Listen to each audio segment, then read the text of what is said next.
Hey guys, welcome back to my channel.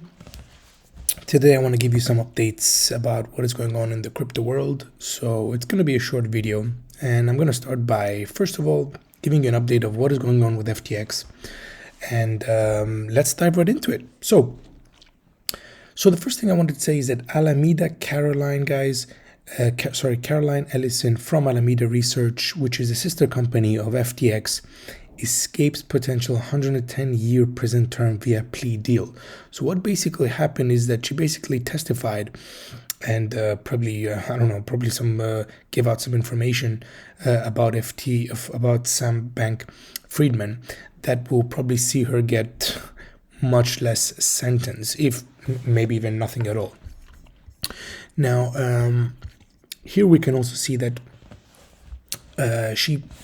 clearly we can see that she pleaded guilty to DOJ fraud. So most likely Sam Bankman-Friedman is going to be charged with much more severe sentence, as it seems. Now, on top of that, the SEC also seems to call that the FTT token is actually security. I'm not surprised at all. So moving on, this is some really good news that I wanted also to share with you. We can see that in Brazil, a bill has actually passed regulating the use of Bitcoin as a crypto payment.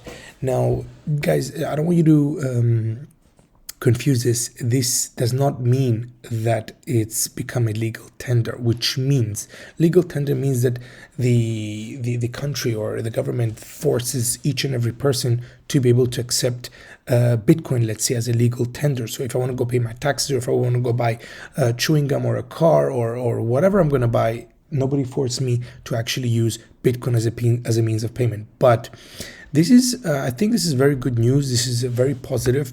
We can clearly see here that they are like flirting with it. So I think this is promising, and I think it's a step forward. And so that means that people can actually may use Bitcoin now as payment, but they're not obliged to, if that makes more sense. So again, I think the future is bright, and you never know. Maybe this could be the right direction to making Bitcoin a legal tender in Brazil as well. Guess we'll have to wait and see.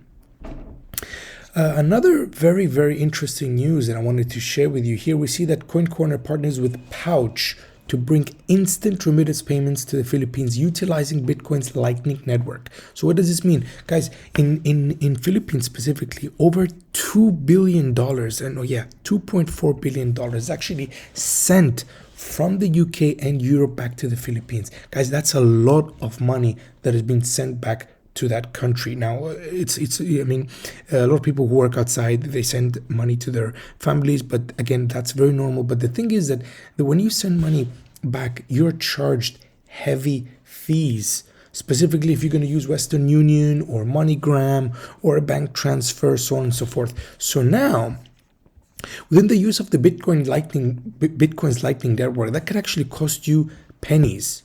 So not only pennies, we're talking about instant payment, sending and receiving. That's great news. I think this is very bullish, and again, this is going in the right direction.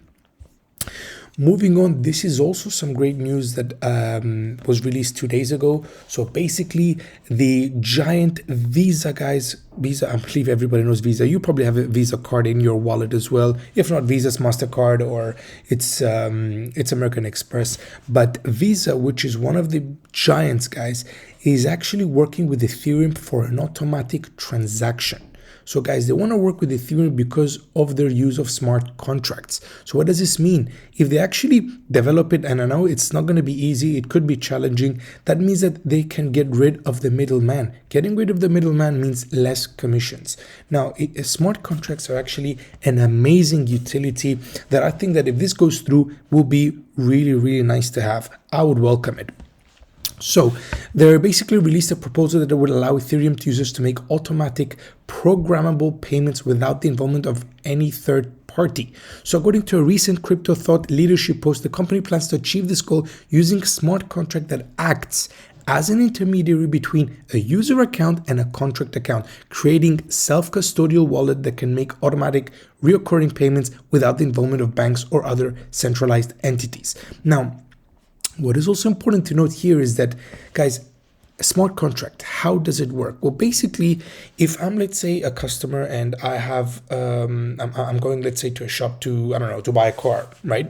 In order for me to buy that car, I'm going to have to give him either cash or I'm going to have to, let's say, make a bank transfer, right? So if I'm going to make a bank transfer, then basically I'm paying, my money is coming out of my bank to that person's money, or I'm going to have to send that money. So again, there are commissions there. Now, there is no basically guarantee that I'm going to get what I paid for, but usually, of course, you'll get what you pay for. But with smart contracts, that means that I make a contract. Let's say I create a smart contract.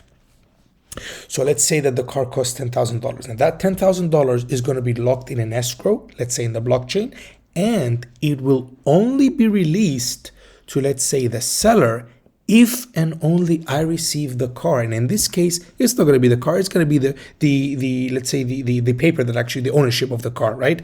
So if I receive only the ownership of the car, let's say under my name, then the funds is going to be released. So this is an automatic procedure. This is called smart contracts. Now, and also the same goes with the seller. So he will not give me the ownership of the car until he gets his money. So smart contracts guarantees that in order for me to receive this, then this needs to happen, right? And that's great. So let's see if this pans out. Let's see how this goes. I think this is bullish for the future. So let's move on. So, guys, you all know what's going on in Russia and Ukraine. There is a clash going on. It's been nearly a year now. Now, I don't want to get into politics. It's not my major expertise, but with all these unfortunate events going on, it seems that more and more people are actually fleeing towards cryptocurrency, and I would say mostly towards Bitcoin. So 8 in 10 Russians actually say Bitcoin is world's most reliable digital asset. And to be honest, I don't blame them. Well, first of all, you don't have to deal with governments. You don't have to deal with central banks. You don't have to give out commissions to anybody for doing nothing, basically. And on top of that, you're going to have to wait for a long time until your payment is processed. And of course, if it's a big amount, why and proof and oh my god. So a particular company, they made a survey and they spoke to 1,500 people over 18 years old from all regions of Russia, and of course 8 in 10 out of people, guys, prefer to use Bitcoin. And again, I don't blame them. Last but not least, I wanted to do some technical analysis for you for Bitcoin and show you, I'm going to compare a little bit of 2018 here, and I'm going to show you that this was the peak in 2018 where Bitcoin nearly hit $20,000. And here we can see the bottom, which hit around $3,200, $3,300. So I pointed it right there. So here we can see that Bitcoin crashed around 83%. Very clearly, you can see it here.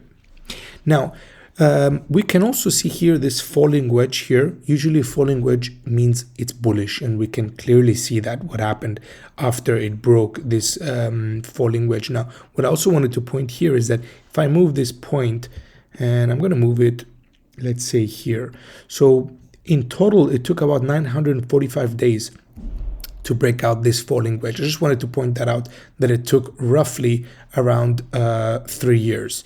Now I'm going to go fast forward to 2022, and I'm going to show you something even more interesting. Now, what do we see here again? A falling wedge. No surprise at all.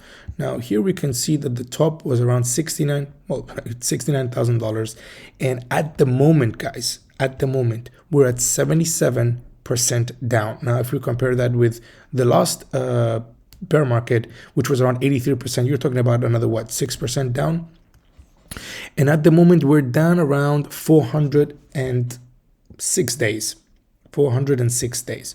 Now, of course, if history repeats itself, you're talking about another 500 days in front of us, which is another 1.5 years, perhaps even 2. Now, that's only if history repeats itself. And history may not repeat itself exactly, but it sure does rhyme.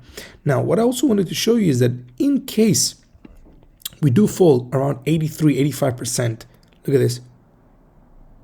81, 82, 83%.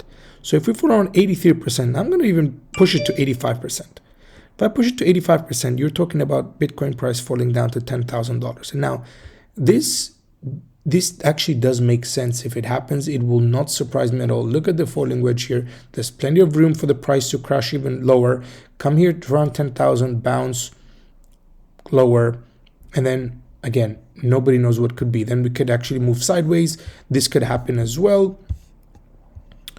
As we can see here, this was the bottom, but then you can see a bounce up to $14,000, and then we did dip again here to just under $4,000, and then we take off once we break the falling wedge. So this is it, guys. I thought I would share this with you. I thought this was very interesting. If you like this video, if you like this information, guys, feel free to like this channel, subscribe to my channel as well, because this is going to help me also build more information for you and share it with you. And I hope you find this very useful. Have a great day, guys.